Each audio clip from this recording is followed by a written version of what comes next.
Hello, I'm Dapper Dan Gavoston, and I own every issue of Amazing Spider-Man, including the annuals, which I say count. You do say, Dan. Well, I'm Mischievous Marchinacchio, and I own every issue of Amazing Spider-Man, but I say the annuals don't count. You do say that week in and week out. Just like we say, welcome to you, the listeners at home, to our wonderful show, The Amazing Spider Talk. It is not the Amazing Spider Talk annual, though I certainly think that those episodes of our show count as well. But it is the show where two fans and collectors uncover the strange, fun, and fascinating history of the Spider-Man comic universe. Thanks for joining us for this review episode of The Amazing Spider Talk. Yeah, if you want to swing along with us on our journey through Spidey's past, present, and future, subscribe to Amazing Spider Talk on your favorite podcast app. Every other week, we put out a mainline episode of our flagship show, and sprinkled in between, we review new comics as well as interview some of the greatest Spider-Man creators of yesterday and today. This is the perfect time to start listening. Today on the show, Dan and I are going to be discussing Amazing Spider-Man Volume 5, number 91, entitled Beyond, Chapter 17. This issue was written by Kelly Thompson, with pencils from Sara Pichelli and Fran Galán, inks by Sara Pichelli, colors by Brian Reber, a cover by Arthur Adams and Alejandro Sanchez Rodriguez, and letters by VC's Joe Caramagna. This issue was first released on March 2nd, 2022.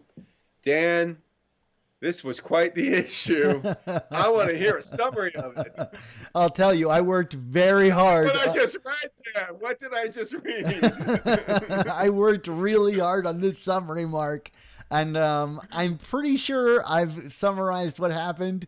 But, man, if your reading of this issue was different than what I've written here, I don't blame you at all. And I guess I wouldn't really argue with your interpretation over mine. So here we go, Mark. My attempt at summarizing Amazing Spider-Man Volume 5, number 91. On Staten Island, Peter and Ben continue their assault on Beyond Supervillain Factory, which doesn't seem to actually house supervillains, but strange cartoon characters and other comical combinations of boxing chickens, living snowmen, robot spiders, land sharks, and squid-headed people. But Ben can't really handle it and begins to have a psychological breakdown. Peter handles the threat by webbing it all up, while Ben begins to see facelessness in Peter and his own mask. Back at Beyond Tower, Maxine pulls a cabin in the woods and orders all the doors open to release all the horrors of the facility on the Spider-Men, except she's careful not to have the mysterious Door Z opened. You remember Door Z, right? From that one random Miles Morales comic? Now that's synergy. Back in the Fifth Borough, Ben clears his head and saves Peter from some replicating creature, but his mental state isn't all cleared. He falls apart again as they go deeper into the facility. But lucky enough for both the story and the reader, Colleen Wing drives a Beyond car through the window and saves the day. Hooray! Everyone loves Colleen Wing and Misty Knight. The two banter about cars and holes in the ceiling while they help the Spider-Men battle a horde of manufactured villains. Then, after a significant art change, we join Janine at the Star Motel in New Jersey. You know the one. She's growing worried about Ben, who she hasn't heard from, so she grabs her jacket and heads out to find him. Let's hope the Staten Island Ferry is running on time. Speaking of, back on Staten Island, Ben gets to the control panel for Door Z. Maxine gets through to him and begs him to come back into Beyond. She threatens to open Door Z, but he calls her bluff and opens it himself. Then Ben just abandons everyone, leaving them alone with whatever the threat is behind Door Z. That's when a giant version of the Lizard makes itself known. Paler in complexion and sprouting wings from his back, a sort of giant lizard-Morbius hybrid, Peter stands in disbelief over what Beyond has likely done to, quote, Connors, end quote. But wait, Weren't the Lizard and Connor's separate personalities split by the end of Nick Spencer's run? Wait, stop. Dan, you know you shouldn't care about the status quo of the Lizard. The editor stopped caring over a decade ago. And that, my friends, is Amazing Spider-Man Volume 5, number 91, as interpreted by me, Dapper Dan Gvozden. Do. Oh, I hope we recorded that, and we can play that every time we finish one of these. Mark, how'd I do? I mean, you described what I also thought I read. So I guess we can have a conversation about this comic aligned that we read the same thing. Yeah, so that was something that happened. It didn't necessarily feel aligned with the previous few chapters that we got out of Beyond. I mean, like let's be real here, Dan. I mean, like we quite enjoyed where the Beyond story was headed, and when we last left things, it was kind of things were coming to a fever pitch. You know, it was let's be brothers. Brothers don't shake hands, they hug and fight villains together. They set off into action, and then this story came about, and it just felt like a dramatic shift of everything. Where would you even go in terms of how to kick off this conversation, Dan? I mean, I'm going to start at the very beginning, which I have to admit I was kind of thrown for a little bit of a loop at the start, even as they're kind of like Peter and Ben are kind of already neck deep inside of the facility on Staten Island. And, you know, the last we'd seen them, they kind of teamed up with each other and were like partnered up to do some damage. And we don't have them approaching the facility. We don't really have all of the things that I think would like kind of naturally kick this off. They're just kind of in the midst of doing this thing. And for all of the gravity built up around like what seemed to me to be sort of a kind of like Hail Mary, almost suicide run, all of that gravity is gone. Like even just from the very start, you know, it's just kind of like very low stakes, silly. And I don't know, Mark, I thought that this was just kind of an outright bad comic that does everything it can to highlight the downside of the rotating team of creators. Like this is like, to me at least, a sign of editorial not being able to kind of like shape this thing. You know, even I guess like reading the previous Kelly Thompson issues, this feels like a sequel to that rather than what the other creative teams have been doing on this book. Yeah, and that's just strange to me. I mean, like, okay, you know, our basis of comparison, especially when it comes to the world of Spider-Man, of course, is Brand New Day in terms of how to deal with rotating creator casts coming in and out and on and off a book. You know, say what you will about Brand New Day. We're fans. You know, come at me, bro.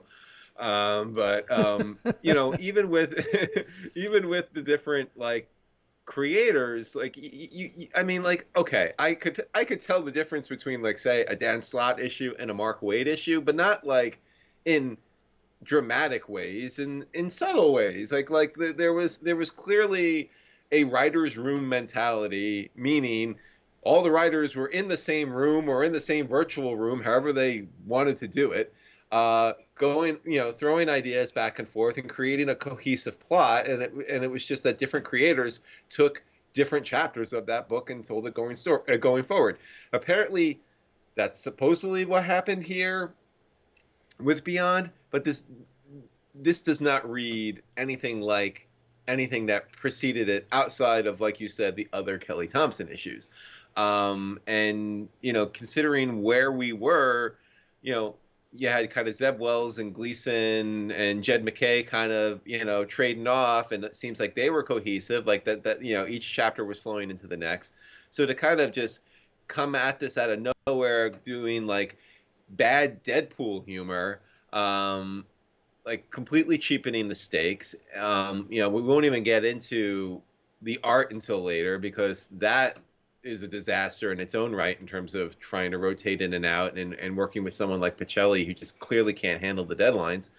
But like it's just like you're undermining your story, and frankly, you're taking a creator who, Marvel allegedly has a lot of faith and hope in Thompson, and it's making her come across in a bad light because like this was this was a book that was meant to be funny, and it just wasn't. These were just dumb jokes. Like I did not laugh at this. Like seeing Spider-Man and Ben fight a chicken and little critters that multiplied while Ben puked in a garbage can is not funny to me. Like this is like really juvenile, stupid humor, and this is what we got out of this. And like it's like you said, it's just a disappointing example of where the rotating cast of creators can go awry.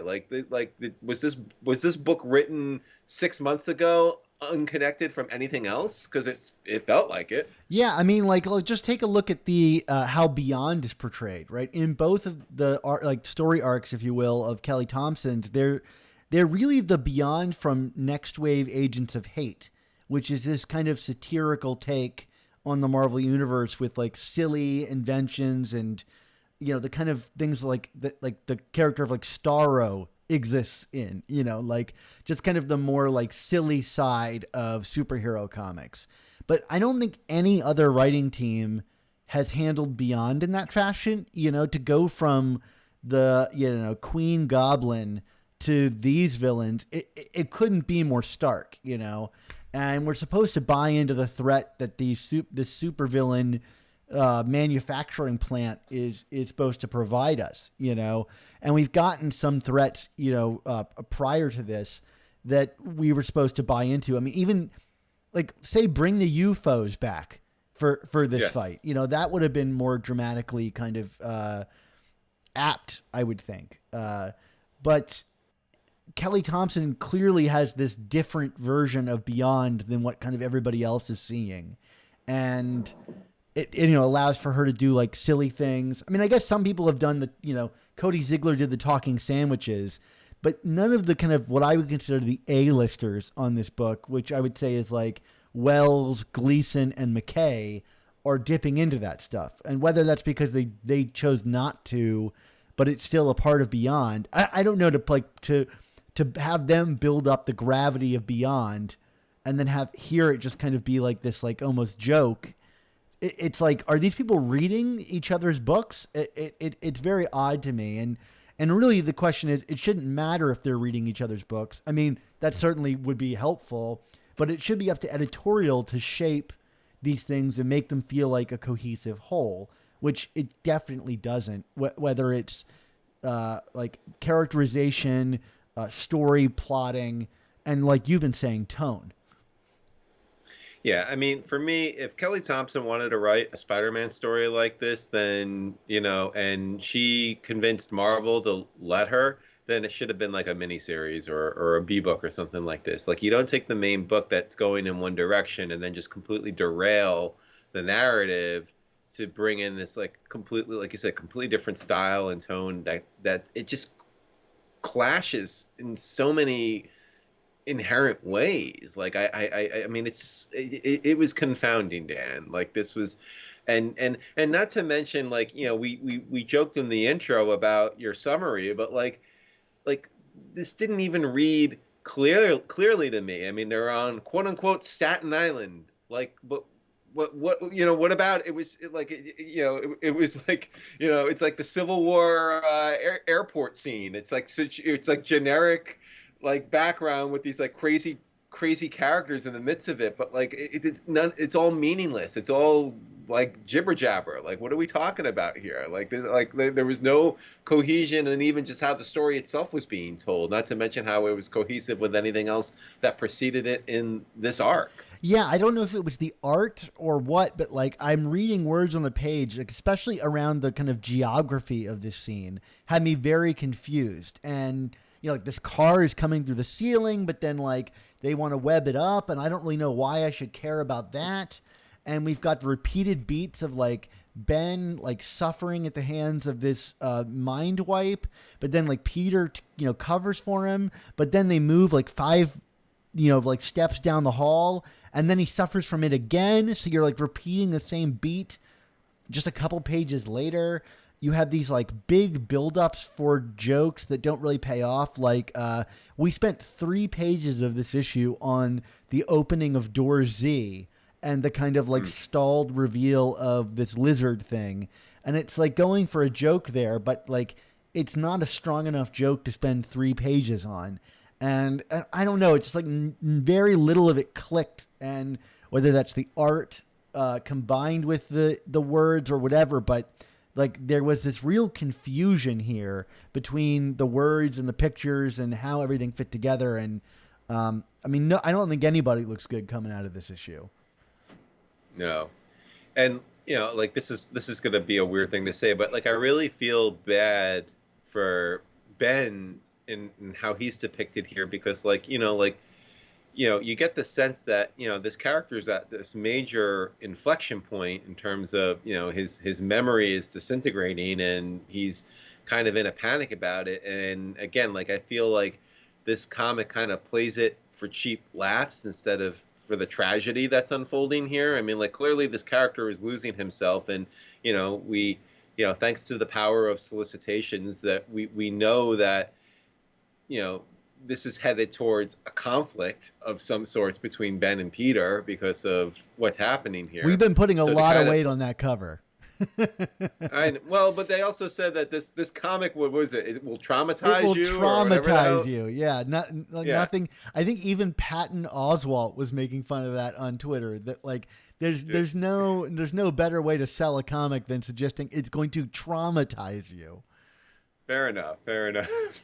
Maybe I'm overstating the conflict, Dan. But the point being, like, I don't know. Like, I don't think, again, based on the storytelling that preceded it, that this whole situation with Ben should be treated as glibly as it was here. Like, again, it's just cheapening the stakes. Like, what do we, you know, why, like, if we're making fun of the fact that Ben is losing his mind, then why should I care? You know, like, I don't know. Like, it really kind of struck a nerve with me in terms of like, you know, like I keep going back to the barf joke. It's like, you know, the character is so losing himself so badly that he needs to vomit, and it's like, oh, you're barfing because they're so cute, and it's like, what? Like, what is this? The bigger thing for me was when he just kind of flat out abandoned them at the end, because like psychologically, I have no idea what was behind that decision. It just seems like very much there to create conflict. When we praised the previous issue for actually handling the Ben stuff like really well, that we were like pleased that even if it was going to come to a conflict, he seemed to be, you know, trying to do the best with what he had and was knowledgeable about the bad situation that he was in. And here, none of that characterization really seems present. He just seems to be kind of acting in the moment, which maybe he's degraded further, but the comic doesn't offer me any insight into that. He just seems like a jerk that's kind of abandoning them. I mean, I guess it is kind of consistent with him abandoning MJ, you know, back with Queen Goblin, but that was played as like a truly dramatic choice and moment that he then reflected on. And maybe we'll get some of that in the next issue, but I don't know. I just didn't really get that moment. There's all this discussion about the roof coming in and him opening this door, and I just didn't get the stakes of like what all that meant. Yes. I will add that, you know, I do hope when this is all said and done that Kelly Thompson gets that Daughters of the Dragon series she so clearly wants to write. Yeah. I mean, you know, and they can move on from the world of the Spider-Man comics because, you know, still don't care. Sorry. Still don't care about Colleen and Misty. Dad, we want to talk a little bit about the Slack maybe? Yeah, let's do it. Let's talk about the Slack, Mark. So hundreds of listeners like you hang out in our community of Let me say that again. Hundreds of listeners like you hang out in our community of Spider-Man fans on Slack. The amazing Spider Slack community is absolutely free to join, and you can jump into active conversations with awesome people about collecting, conventions, movies, new comics, old comics, and more. Yeah, I hang out there all the time, and while I haven't seen it yet, everybody on the Slack is talking in our spoilers channel about the Batman. So if you want to join this awesome Spider-Man community that also loves all kinds of superhero comics and discusses everything under the sun, just follow the link in the description and be sure to say hi. And once you are there, be sure to let us know what you think of this new episode that you just listened to. Are we right about our thoughts on issue 91? I can't imagine anyone disagreeing with us on this one. I mean, at least it didn't take 3 hours to read issue 91 like it is to watch the Batman. Boy, you're talking to me about that. Yeah, I 100% agree. All right, let's get back to issue 91 because I want to talk about the Lizard, because who can keep up with the Lizard status quo? Clearly not the editors. We need one of your flowcharts. Oh my gosh. I mean, okay, yes, he's not made of brain material anymore. He's not split into two people anymore, unless there's some serious retcon that we're going to get in the next issue, because Spider-Man was there when he was split into two people, right? The Lizard and Connors. And yet he calls the giant lizard that he sees here Connors. Whether that's a slip of the tongue or what, I guess I'm going to put my money here and say, I bet that Kelly Thompson just doesn't know that they're two different people, and editorial didn't catch it or isn't paying attention, or maybe there's a new person in the office that just doesn't remember that detail from the Nick Spencer run. And granted, you and I have forgotten that detail, because why invest in the Lizard? Because he's only going to be forgotten what his current status quo is, because that's been the history of the character. But I find this kind of thing a little bit infuriating, because as much as it is, I mean, I would say it's not my job to catch these things or to keep up with the Lizard. I mean, it is a little bit, Mark, right? We do this podcast, right? But it's not nearly as much my job to catch these things as it is the people making these comics. Yeah.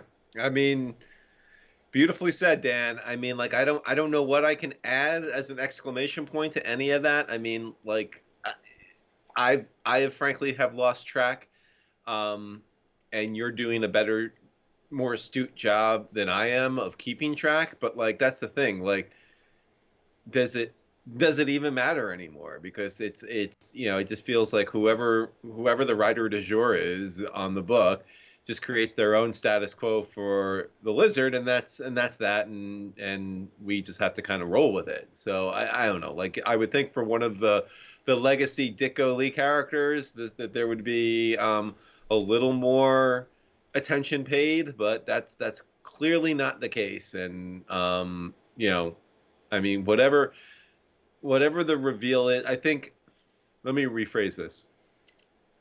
There was a part of me that, when considering what preceded the Lizard in terms of the Staten Island villains, I was like, okay, I mean, this does kind of feel like a big boss battle, at least. So it's probably the first thing to come out of the Beyond Factory, villain factory, that feels truly threatening and ominous. But like you said, it's undone by the fact that it's wait, now what's the status quo? Who am I? What about it?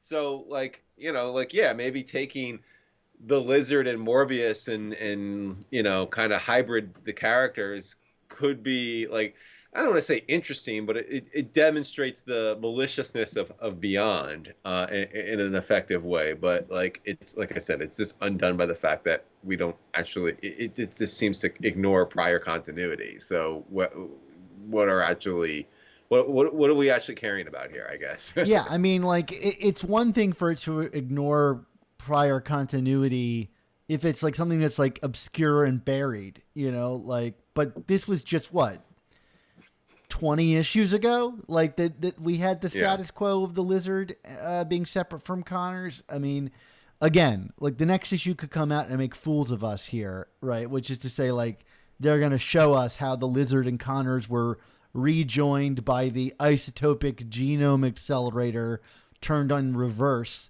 And then they were combined again with this Morbius arm, which I imagine is why he's illustrated to be so pale and have wings, right? Like it's clearly like they used the piece of Morbius from the last Kelly Thompson stories to produce this thing.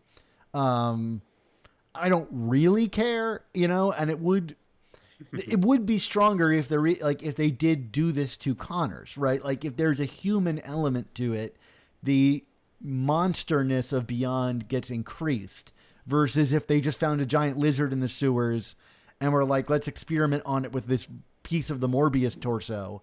I don't think there would be quite the tragic element to it. But at the stake of like killing continuity again for the lizard, and I hate getting worked up about this because like even Dan Slott forgot his own continuity for the lizard. But again, it's not my job to keep track of this stuff, and it is frustrating to have to actively think about it. Yep. All right, let's talk a little bit about the art, Dan, because and let me preface this by saying I love Sara Pichelli. I really do. I think she's a great artist, but I didn't love her work on her prior issue of Beyond that she did, and this one just felt like a mess. Like and not to mention that, as you astutely mentioned in your narrative, in your synopsis, that there's a sudden shift in visual style about halfway through when we bring in a second artist, Fran Galán, to kind of fill in here, and it kind of speaks to the fact that yes, Sara Pichelli is very talented, but is notorious for being a meticulous worker, is maybe the kind way to putting it. Not known for her speed. So it just kind of like, again, talking about editorial and setting expectations. I mean, like, as good as she is, why put someone like her on a book that is being churned out on a weekly basis, basically, at this point? You're setting the artist up for failure, and I think it's making the work that she does execute on look sloppier than we know she can do, and then you have another artist have to come in and fill in, and then it just breaks the style of the book even more, and it creates an unsavory visual experience in addition to whatever the heck we got with the narrative in this story. So I mean, it was just a disappointment all around in terms of how the art came across. Like there was really nothing here that made me want to be like, oh well, but at least the art was okay. Like it was pretty bad and rough throughout, don't you think? Yeah, I think I've just kind of like seen her bag of tricks enough. Like I don't think the layouts are terribly exciting. I don't think visually she showcased any kind of like flair for establishing these scenes or creating a dynamic looking action sequence. Some of the characters' faces are really rough, especially when it comes to like the Daughters of the Dragon. Janine, I don't recognize it at all, although I guess she didn't really do that sequence. Although I think maybe she inked it. I'm not really all that sure. Either way, it doesn't look like the character that we've been seeing the last 17 issues or whatever it's been. Yeah, well, I mean, the Janine lookbook is not very well established in this series. Fair. But yeah, I don't know. I mean, she also like English is her second language, so like something like doing like these kind of comedy gags, maybe there's something lost in translation that makes it hard for her to like set them up. But the visual flair of like pulling off like a 1-2 punch like this, I don't really think that she really like helped out a lot of these jokes in here. I mean, there are some silly looking designs for sure, like the chicken with boxing gloves or the squid-headed person. It's not that they're like completely unattractive. It's just kind of like there's not a lot of groundedness to this comic.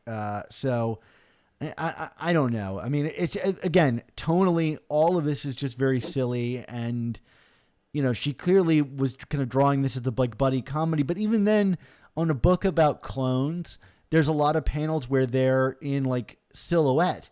And so it's hard to tell who is talking when, and I don't think Thompson's writing for them is really all that distinct enough to make me understand like this very clearly, about like what each character is talking about and based on the visuals alone. So yeah, I wouldn't call it a fail. It seems rushed and not rushed at the same time. Yeah. I mean, for me, I wouldn't call it a fail, but there's nothing in the art that saves this book from, I think, the inevitable poor grade it's going to get. You know what I mean? Like we've had a few instances during Beyond and beforehand where, we were frustrated with the story, but we were like, hey, but at least we got some good art. And like, to me, there was nothing here that like stood out to me as like a salvation for this comic. Yeah. And I mean, really this comic I think is like killed on another level just by like where it's placed in the story. Like if this was like in the beginning, it would have been more kind of like forgivable. We had issues like this, I think like 3 or 4 issues in a row where we were like, I'm not really digging Beyond, and like it's spinning its wheels, but we're still early on, but like having this be like part 1 of the final 3 chapters of this book. And if you look at the solicit for the next issue, it's like, again, a dozen creators working on it. Even Kelly Thompson is being replaced like halfway through by Jed McKay. So it suggests to me that like whether they're giving these creators too many books to handle at any given point in time, there is like a slapdash throw it together from all the different cooks as we've reached the end of this run here. And I think that was our fear, like with editorial at the beginning, is like, hey, maybe they had some lead time on the first few issues to really make them sing. But after that, it seems like they really were kind of cobbling this together. And I have faith in Zeb Wells pulling off the end of this, but it seems almost like divorced from any assistance that editorial is giving them, other than maybe like an extended page count. Yeah, no doubt. All right, do we want to give some grades here, Dan? Yeah, I'm giving this one, I can't really decide between like a D- or a D. I'm going to go D- if that All helps. right, then I'm going to land squarely D- on this one. All right, there you go. Wonderful time, Dan. It's been a moment. Why don't you get us into the closing stretch here? Yeah, sure. If you find this show entertaining and valuable, more than I guess like a D-, please consider supporting us. One of the big things we could use help on is recommending our show to your friends or other people that love comics or Spider-Man comics. We think we've got a little bit of everything for everybody. And if you're able, why not become a member on our Patreon? We can only bring you this content with the support of our Patreon members, and we owe the show's success to every single one of them. We're constantly making exclusive content for our members. Yes, we are, Mark. And you can take, you go to your comic book shop, you got $3.99 exactly in your pocket, and you look at one of the books on the wall and you're like, I'm not really digging this. But, I do love those Amazing Spider Talk guys. For $3.99, the price of that new comic, you can put it towards a month's subscription to support our show and start receiving our Patreon content. That way you'll hear our Patreon exclusive review podcasts on every new issue of Amazing Spider-Man the very same week that they come out, instead of waiting for them to arrive in our public podcasting feed about the time that they pop up on Marvel Unlimited. And if you contribute $10 a month, you gain access to exclusive artwork from famous Spider-Man artists commissioned exclusively for our members. Plus, every episode, we release a new episode-specific desktop background created for us by artist Nick Cagnetti for our patrons to enjoy. But as we always say, if it's a hard time for you financially, we don't want anybody supporting us and hurting themselves. It's a hard time out there for everybody.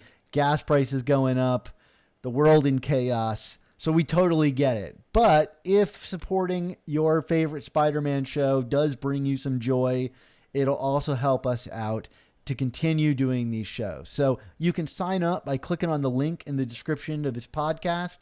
In the show notes, you can find all you need to go check out our Patreon. Just go browse around, see if anything appeals to you, and sign on up for our helping out our show on Patreon. And one last thing, a thank you again to all the members of our Patreon who already make our show possible. Excellent, Dan. Well, it is that time for all good things to come to an end. So we want to say thank you to you, the listeners and viewers, for tuning in to this episode of The Amazing Spider Talk. Yeah, this episode was edited by Rick Coast with production support from Andy Myers. Our artwork comes handcrafted by artists Ron Friends, Sal Buscema, and Ray Sumser. And as always, our theme songs were produced by Rylan Bojack, Tony Thaxton, and Spider Madge. So, Mark, until we both decide to go to Staten Island, which is something I cannot imagine happening in our lifetimes, what's our motto? Of course, Dan, it is. With great podcasts, there must also come the amazing Spider Talk. Too many who know the angles, uncover and untangle all the questions and the webs left out to tangle. I'll be in 1962, last Wednesday's afternoon. They'll bend your ears with reckless self-abandon.